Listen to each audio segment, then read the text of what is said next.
हाँ, यदि गृहस्थ में है तो ये समस्या तो बनी ही रहेगी।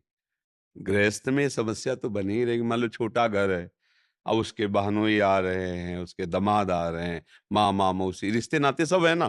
तो भाई ये समस्या का तो निदान नहीं हो सकता है।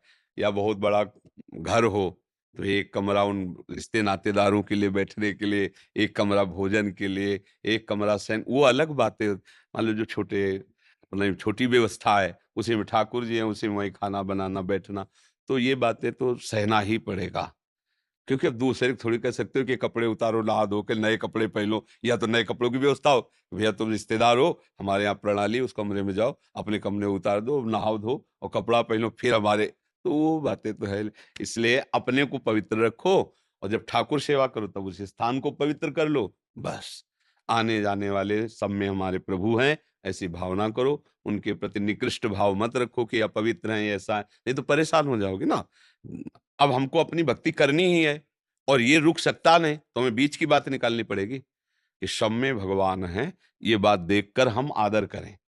तो हमें पवित्रता देखने की ज़रूरत है। जब मेरे भगवान इस रूप में आए, चाहे पवित्र रूप में आए हों, चाहे अपवित्र रूप में आए हों।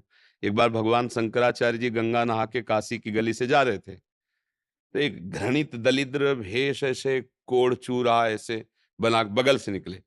तो शिष्यों ने भी और उन्होंने कहा, "दूर, दूर, दूर!" गंगा नहा के आ रहे थे। तो खड़े हो गए और भगवान शंकराचार्य जी से आँख में आँख मिला के कहा, "कौन किससे दूर?" तुरंत हाथ जोड़ लिए। हाँ, उत्तर नहीं इसका, कौन किससे दूर?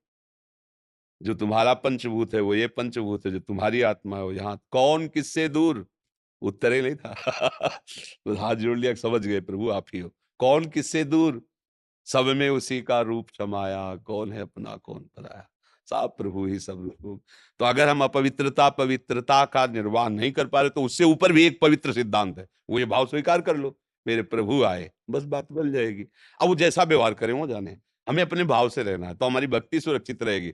अगर हम ये शुरू किया भाई कि देखो जो है अब वो बेचारा रिश्तेदार नातेदार या पति ही काम करके आ रहा हो वहां तुम्हारे बैठ कर भोजन पाने के लिए और तुमको पवित्रता, तो झगड़ा शुरू हो जाएगा। भक्ति तो एक तरफ रह जाएगी, ये ईर्ष्या, द्वेष, झगड़ा, और वो उपहास करेंगे, बड़ी भगतिन बननी है", फिर आपको चुभेगा मन में। तो इसलिए हमें ऐसे आचरण करना है, हमारी भक्ति सुरक्षित रहे और आने वाला राजी रहे, प्रसन्न, क्योंकि उसमें भगवान बैठे हुए हैं। सबके हृदय मंदिर में राधा वल्लभ लाल बैठे हैं।